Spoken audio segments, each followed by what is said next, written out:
Good morning, everyone. Again with the Hummer 1995 Hummer H1. How you guys doing every day? Hope every day's good for you. It's good here. Anyway, I wanted to explain what was going on here. I just did a huge explanation, and I had the camera upside down. So if that doesn't tell you anything, I don't know what does. But there's that. Yeah, I left it out last night. I shouldn't have. But anyway, there we go. I think I told you guys this was all filled with rust. Well, I had to fix this guy.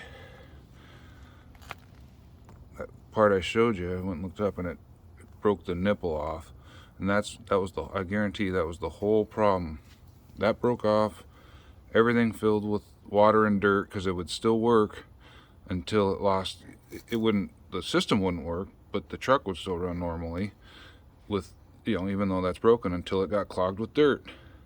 And I guarantee that's when the engine, my neighbor, put it away, because it wouldn't go full throttle.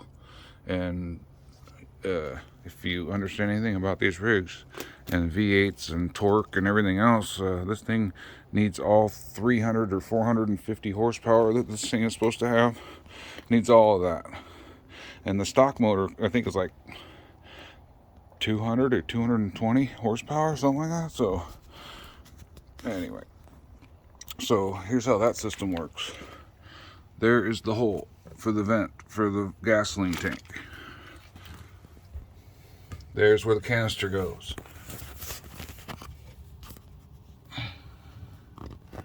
There is obviously the vent there on the top. There's the vent on the neck. There's the vent.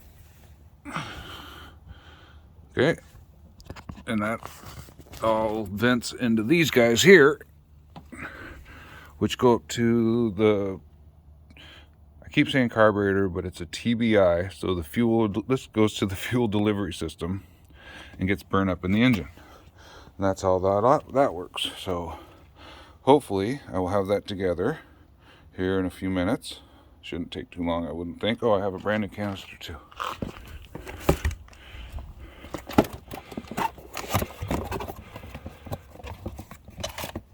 So there you go, brand new canister. Oh, and I kind of started putting these back together. Got that back on. Now I just got to figure out how I'm going to mount this again. I didn't like how they had it. Just basically thrown up there. I've kind of got the wires straightened out, but you could tell they didn't take any time to do it. So far I've gotten to here. Obviously I need to, put one here and get these all dialed in.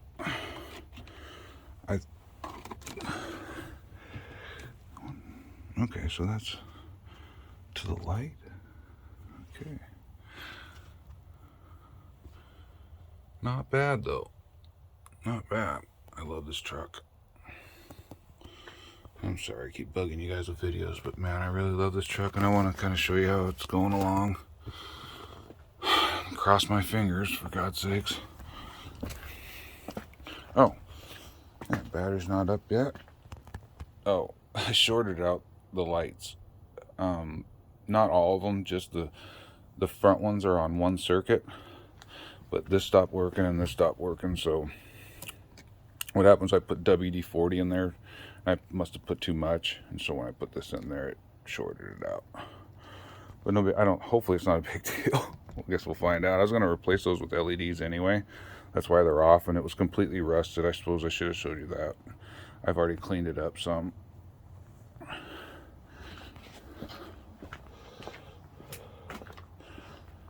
And the V8 system, there's a few people that wanted a whole view of what was going on there, and there you go. It has two canisters. One comes over here and goes over there, and another one goes over there. So apparently that is gasoline only setup. Very rare. They made 350 of these or something. 350. That's really weird to think about. That's not very many cars at all. Oh, and you can see my WD-40 is kind of welling up on the rust there, but looking pretty good. Pretty good. Oh, I want to show you guys the stuff I found in the trunk. Finally started going through this back here. And, you know, stuff for the winch. Fuses, which isn't a good sign. Nope. Oh, and water. Ever since I took the moss out of the, you know, it was, funny thing is, the moss kept it was completely dry in here when I got it. So when I pressure washed it and got the moss out, oh, look at that. See? And you can see it's just snapping off. So I got to get some sealant and seal that all up. Yeah, look at this. So still lots to do, and that's kind of why I'm documenting this thing. And I really wish I would have got that when I pressure washed. God dang it. I can see now that's going to be trouble. Oh, it looks like I can take it off. So good. I'll take that off. That's funny. Oh, you can see, ooh, back there in the corner too, huh? Ugh. Yeah, I missed some spots. I didn't want to, you know, when you're pressure washing inside, it's very odd. I mean, who pressure washes inside? Oh, and the half shaft. So we got the half shaft, or the quarter shaft, or whatever these are called here. And then some replacement there. A bunch of other stuff. Little shovel. Oh, and then this thing. Instruction sheet for limp home plug kit. And there it is. That's how you limp home. That's about all I got for you now, YouTube. So thanks for watching, and I'll be back, and hopefully we'll be driving this thing down the road. Later. Love you all, and I'm still supporting the truckers in Canada and the farmer. You know, they really are fighting for our freedoms, it's, if you think about it. So they're the only ones doing it. I think we should probably start, maybe. Oh, I wasn't going to make this political. Oops, too late.